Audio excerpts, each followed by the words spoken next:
नमस्कार, मैं यादवेंद्र आप सभी छात्र छात्राओं एवं प्रतियोगी भाइयों का स्वागत करता हूं आपके अपने चैनल अपनी ई पाठशाला पर।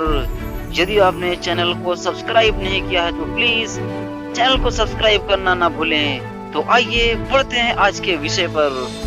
रेखीय आवर्धन यानी कि लीनियर मैग्निफिकेशन।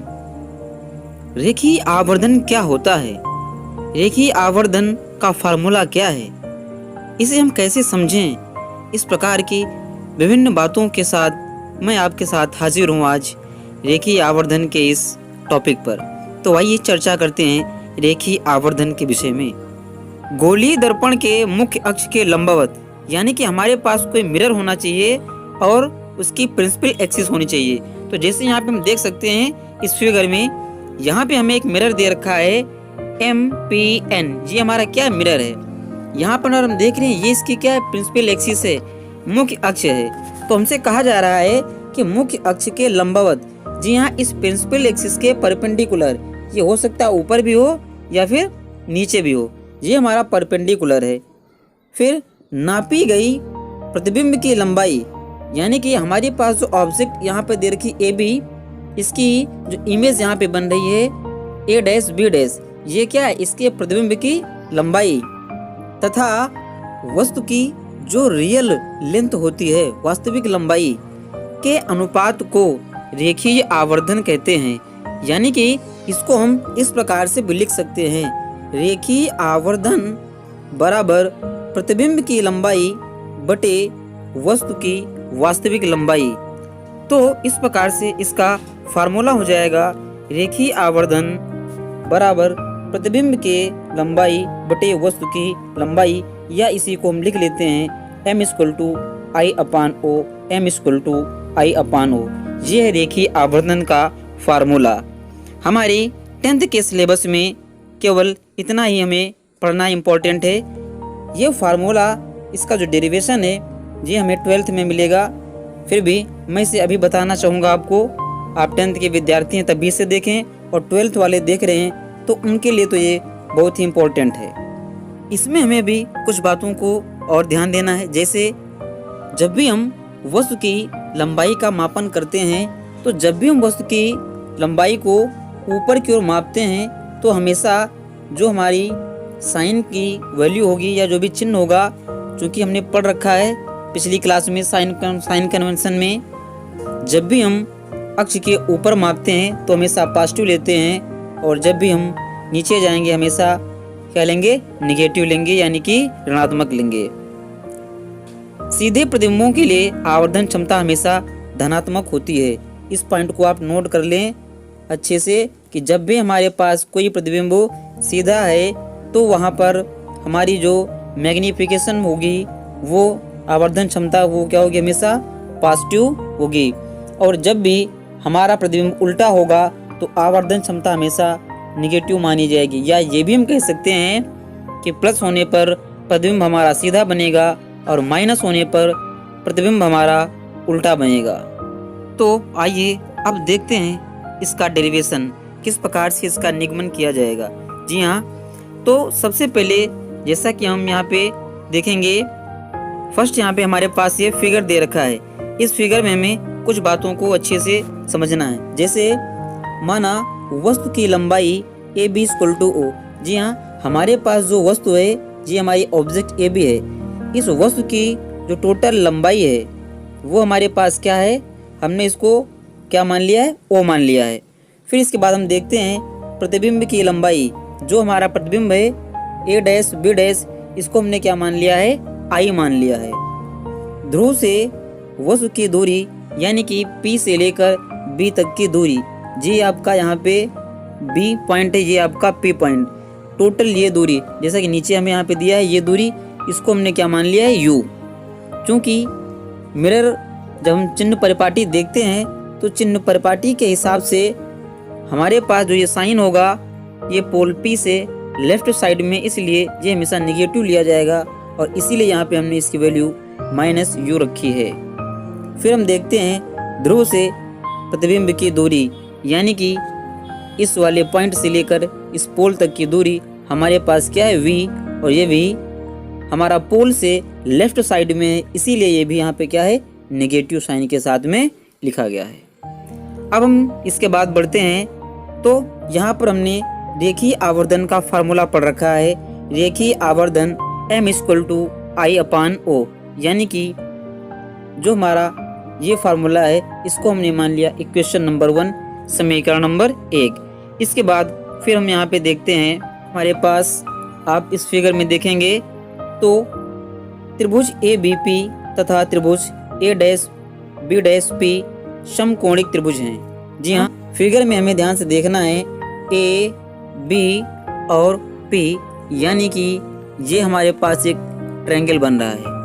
ये हमारा पहला ट्रायंगल है जो कि यहाँ पे दिया हमें त्रिभुज ABP, तो ये आपका एक ट्रायंगल हो गया ABP।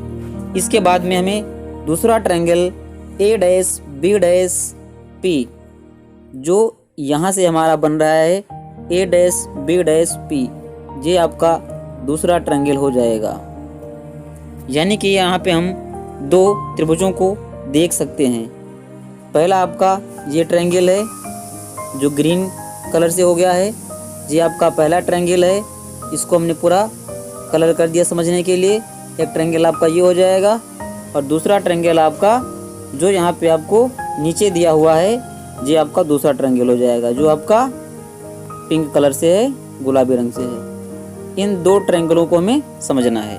तो देखिए यहाँ पे ये दोनों हमारे पास क्या है, समकोण त्रिभुज बना रहे हैं। ये भी हमारा 90 डिग्री पे यहाँ पे है और ये भी हमारा 90 डिग्री पे है।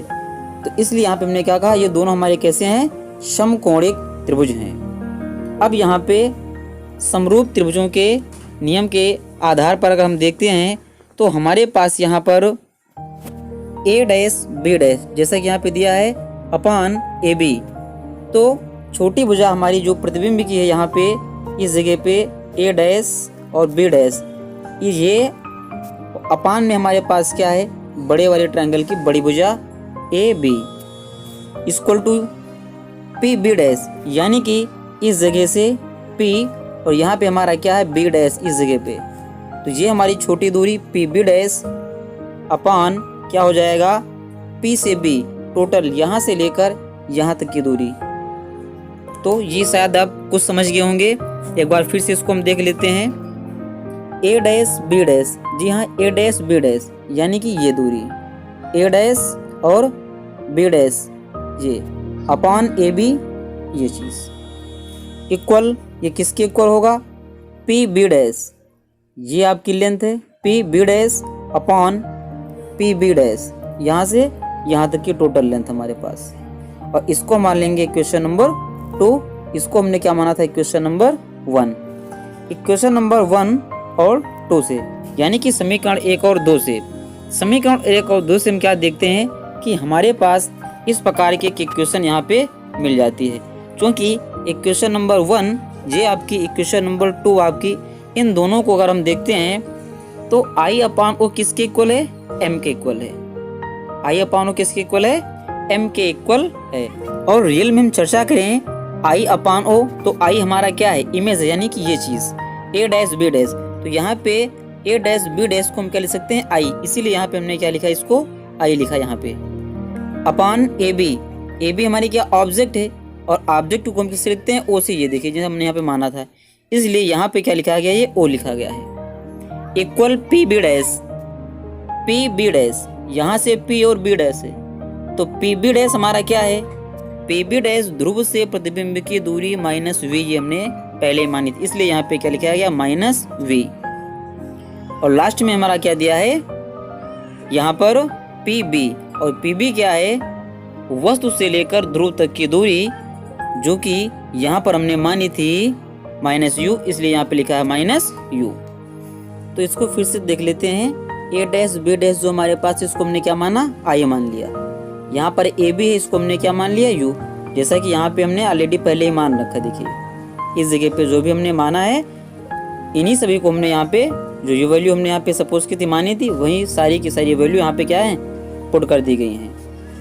अब हमारे पास हम ये देख रहे हैं कि I/O इक्वल टू -v/u, और I/O किसके इक्वल है, तो हम देख रहे हैं M के इक्वल है। इसीलिए इन दोनों को अगर हम एक साथ देखते हैं सॉल्व करने के लिए कि ये माइनस और ये माइनस क्या हो गया, कैंसिल हो गया। हमारे पास यहाँ पे माइनस बचेगा, तो आई अपान ओ इक्वल टू क्या हो जाएगा, माइनस वी अपान यू। ये हमारा माइनस आई अपान ओ है equal to minus we upon minus u है। इस माइनस से इस माइनस ये माइनस क्या हो गया, कैंसिल। तो बचा क्या, I upon O equal to V upon minus U. तो यही चीज़ तो यहाँ पे हमें दे रखी है, और लास्ट में यहाँ पे इस जगह पे हमें क्या दिया है, I upon O equal to minus we upon U. अब यहाँ से हम क्या देखते हैं कि m equal to I upon O यहाँ पे दिया है हमको, ये देखिए, और यहाँ पे क्या दिया है, I upon equal to V upon U. यानी कि ये भी चीज़ तो क्या इसकी इक्वल है, और इसीलिए फिर इसको हम क्या लिख देते हैं लास्ट में, रेखीय आवर्धन m equal to I upon O equal to minus we upon u. ये हमारा क्या हो जाएगा, फार्मूला निकल के आ जाएगा। यही हमारा क्या हो जाएगा, फार्मूला हो जाएगा। तो शायद आप सभी को क्लियर हो गया होगा। एक बार इसको फिर से हम रिवाइज कर लेते हैं टोटल जो भी हमने पढ़ा अभी तक।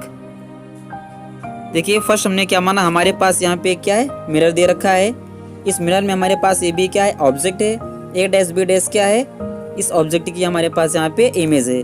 वस्तु की लंबाई ए बी को हमने क्या मान लिया, ओ मान लिया है, ये हमारी ओ हो जाएगी। प्रतिबिंब की लंबाई ए डैश बी डैश, ये हमारी क्या हो जाएगी, आई हो जाएगी। वस्तु से ध्रुव की दूरी टोटल ये हमारी लेंथ क्या हो जाएगी, माइनस यू हो जाएगी, और यहाँ से लेकर क्या हो जाएगी, माइनस वी हो जाएगी। इसके बाद हमने फिर फटाफट यहाँ पे क्या माना, रेखीय आवर्धन का formula m equal to Y upon O, इसको हमने क्वेश्चन नंबर 1 मान लिया। फिर हम क्या देखते हैं इसके बाद में, इसके बाद हमने देखा यहाँ पे कि हमारे पास दो त्रिभुज ए बी पी तथा ए डैश बी डैश पी हैं। तो ये हमारा पहला ट्रायंगल एक हो गया था, इसको मिला था, और दूसरा ट्रायंगल हमारा जो नीचे बन रहा था। ये दोनों कैसे हैं, समकोणीय त्रिभुज हैं। तो समरूपता के नियम से हमने क्या देखा, छोटी भुजा अपान में बड़ी भुजा, तो A dash B dash upon A B. फिर यहाँ पे ये वाली भुजा छोटी भुजा अपान में बड़ी भुजा। तो ये चीज़ हमने देखी। इक्वेशन नंबर 1 इक्वेशन नंबर 2 से हमने क्या देखा कि हमारे पास ये एक नई इक्वेशन मिल गई हमको इस तरह से, क्योंकि जैसे हमें यहाँ पे दिया है हमने इन सभी की वैल्यू यहाँ पे केवल पुट की है, इन सभी की वैल्यू यहाँ पे पुट कर दी गई, और इस प्रकार से हमने क्या देखा कि हमारा फार्मूला निकल के आ गया, रेखीय आवर्धन equal to Y upon equal to minus we upon u. तो शायद अब सभी को क्लियर हो गया होगा। यदि ये क्लास आपको अच्छी लगी तो इसे अपने सभी दोस्तों तक शेयर कीजिए, और जिन लोगों ने अभी तक इसे सब्सक्राइब नहीं किया है तो प्लीज़ चैनल को सब्सक्राइब करें और अपने सभी दोस्तों तक इसे शेयर करें। नेक्स्ट क्लास में हम देखेंगे अवतल दर्पण के उपयोग, उत्तल दर्पण के उपयोग, और फिर उसके बाद वाली क्लास में हम देखेंगे इस लेसन से संबंधित सभी प्रश्नों का एक संग्रह, जिसमें विस्तृत चर्चा करेंगे प्रश्नों के साथ और उनके उत्तर के साथ में। तो लगातार अपनी पढ़ाई को जारी रखने के लिए आप चैनल को सब्सक्राइब करें और हमारे साथ अपने कोर्स की तैयारी करते रहें। यह वीडियो देखने के लिए आप सभी का धन्यवाद।